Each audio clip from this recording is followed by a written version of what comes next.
Sejam bem-vindos mais uma vez ao nosso canal Olhando para o Código e mais. Nesta vez, feliz de que estamos aqui com 93 subscritores já no nosso canal. Lembrem que nós estamos a transmitir vídeos em linguagem de português e espanhol. Hoje, como podem haver visto, olhado já, nossos vídeos estão a ter uma imagem diferente. Já nós temos um início nosso vídeo, temos também um intervalo de tempo onde damos promoção ao nosso vídeo e um final. Então, deste jeito, vamos a dar início à nossa aula de hoje com o vídeo número 11, onde, felizmente, já nós traspassamos o nível principiante com temas como escritura pela consola, variáveis e tipos de dados primitivos, leitura pela consola, o tipo de dado string, operadores matemáticos e relacionais, estruturas condicionais, operador ternário, arrays unidimensionais, estruturas cíclicas e instrução BRI e contínua. No caso de arreglos bidimensionais e operadores de bit, vamos a deixar para o outro tipo de vídeo. Se alguém precisar, é só deixar nossos comentários, porque o tempo apremia e temos demanda já por iniciar com o nível principiante, onde nós começaríamos com o tema da recursividade. Felizmente já estamos em este tema com este vídeo número 11, onde seria o início do nível intermédio e logo traspassaríamos para a programação orientada a objetos que muito gostam dela.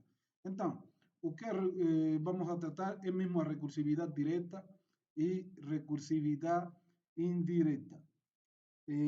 Na recursividade direta, nós podemos dizer que acontece quando uma função, por exemplo, uma função A, está a ter uma ligação direta com si mesma.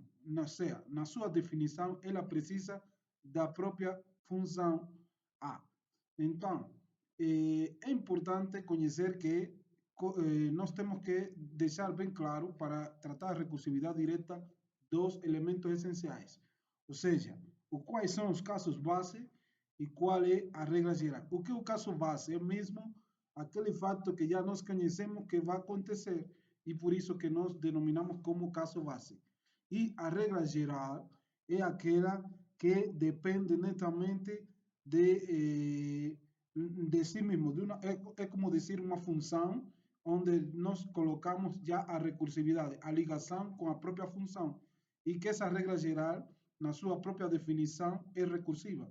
E logo ela conclui mesmo com a iteração até chegar ao caso base. Então, nós já temos aqui mesmo um projeto criado para o vídeo número 11, onde nós vamos a tratar especificamente o que é a função fatorial. É um dos exemplos clássicos para tratar o tema da recursividade, portanto, então, nós vamos hoje a tratar ele. O que é o fatorial?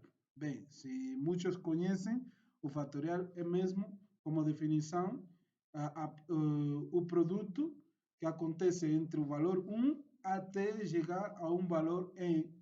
Portanto, o fatorial de n é mesmo isso, que poderíamos definir também, na sua regra geral, como que o fatorial de n define-se como o produto de n por el fatorial de n menos 1. E é mesmo esse símbolo de exclamação que nós colocamos ao final da definição, o que significa fatorial. E portanto, que fatorial de n, podemos dizer, então, que é mesmo essa regra geral. Se você olha, o fatorial de n, neste caso, está na sua regra geral a ter uma dependência recursiva. Por quê? Porque depende mesmo do fatorial de n menos 1. Então, nós podemos dizer que precisaríamos de pelo menos algum caso base. No nosso caso, podemos definir como caso base o fatorial de 0 igual a 1 e o fatorial de 1 igual a 1. Mesmo que não pudiéramos dizer exatamente de que com só colocar fatorial de 0 igual a 1 bastasse. Só que, para ser mais imperativos, podemos colocar também fatorial de 1 como definição, no caso base. Então, Si nós aplicamos essa definição da regra geral, podemos determinar qualquer outro fatorial de n maior a 1. Por exemplo, se for fatorial de 2, podemos dizer que é 2, porque é o produto de 1 por 2. Mesmo assim, também acontece com o fatorial de 3, que seria igual a 6. Então, vamos a definir, já desde o ponto de vista da programação, segundo a definição de recursividade direta, como acontece essa recursividade para uma regra geral, já o estilo de programação nesta linguagem de Java. Então, nesse caso, declaramos uma função estática, nesse caso, vamos a denominar de tipo fatorial, e, bem, o tipo de retorno, como um fatorial, uma função que cresce bastante rápido, vamos a colocar que é do tipo long, e que a variável que vai receber, podemos colocar mesmo in, mas eu vou preferir colocar que é de tipo long também. Isso não tem nenhuma diferença, mas sim, em este caso estou a consumir um bocado mais de memória, reconheço isso. Então, colocando o caso base, já nós estamos a decidir que fatorial de 0 e fatorial de 1, ambos retornariam 1. E por isso que nós vamos a definir como primeiro elemento desta função o nosso caso base. Por isso seria uma condicional, onde nós perguntamos se n for igual a 1 ou n for igual a 0, então nós vamos a retornar o valor de 1. Agora, qualquer outro caso significa que nós estamos a assumir que n é maior que 1. Portanto, aplicaríamos a nossa regra geral. E essa regra geral seria mesmo a que nós estamos a señalar, ou seja, vamos a retornar o que contém o próprio valor de n, onde vamos a esse valor de n fazer uma multiplicação com o fatorial do número anterior. E por isso que neste caso retornamos o valor de n multiplicado pela chamada a ligação recursiva com o próprio fatorial, mas agora do número anterior. E deste jeito hemos concluído a nossa função do fatorial. E já essa função está pronta para ser testada. Então, vamos a imprimir o fatorial de os 10 primeiros números para poder testar e avaliar melhor que tudo está a acontecer certo. É por isso que vamos utilizar a mesma instrução de for, onde i chega até 9, ou seja, i menor que 10, mas i começa em 0, por isso são 10 números.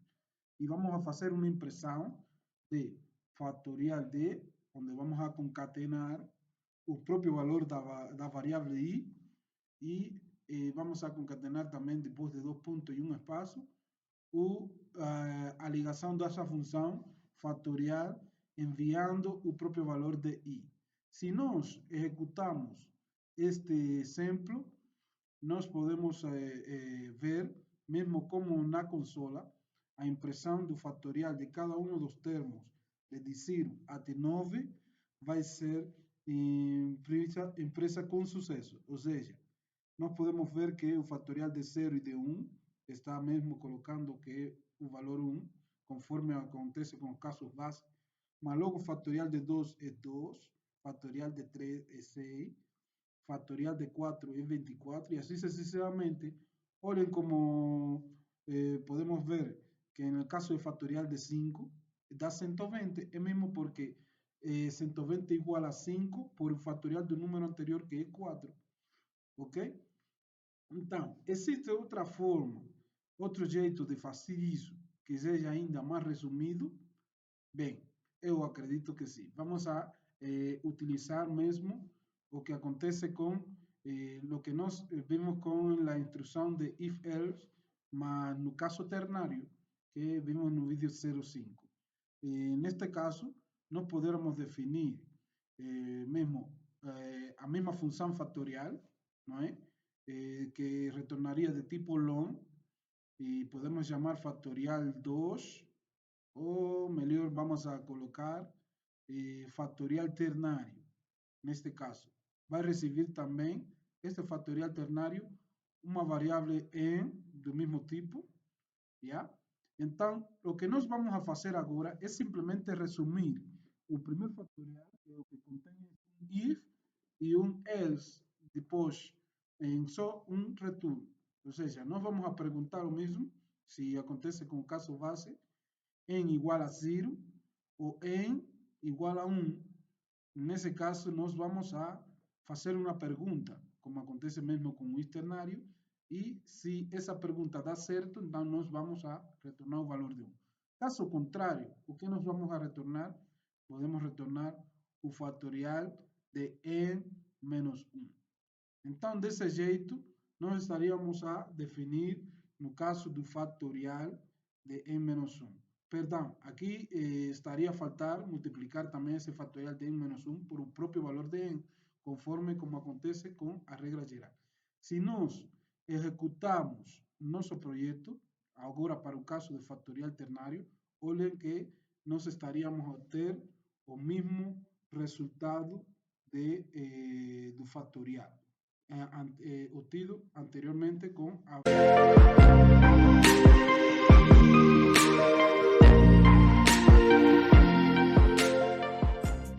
Então, o que é a recursividade indireta? Mesmo a recursividade indireta, conforme como diz, agora existe entre a dependência de pelo menos duas funções, onde temos uma função A que está a ser ligada com uma função B, ou seja, tem dependência com essa função B, só que essa função B também tem dependência com uma função A. Então, como vamos a visualizar em nosso código um exemplo onde tem isso? Bem, para isso vamos a tomar um exemplo claro do número, a paridade de um número. Nós sabemos que um número par é divisível por 2, não é? Mas também podemos definir uma dependência dos conceitos de par e impar, onde par, um número n é par se o número anterior n menos 1 for impar. Do mesmo jeito também podemos dizer que um número n é impar se o número anterior é par. Então, podemos declarar aqui a função par, nesse caso de tipo boolean. E por que de tipo boolean? Porque nós o que vamos a fazer uma testagem de se o valor n que está a entrar pela nossa função é par. Então, retornaria true ou false.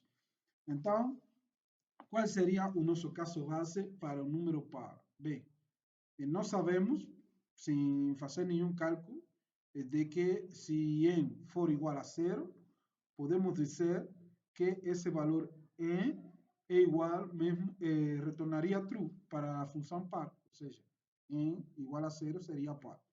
Agora, se esse não for o caso, então podem acontecer duas variantes. Primeiro, que n for maior que 1, ou n maior que 0, perdão, ou n for menor que 0.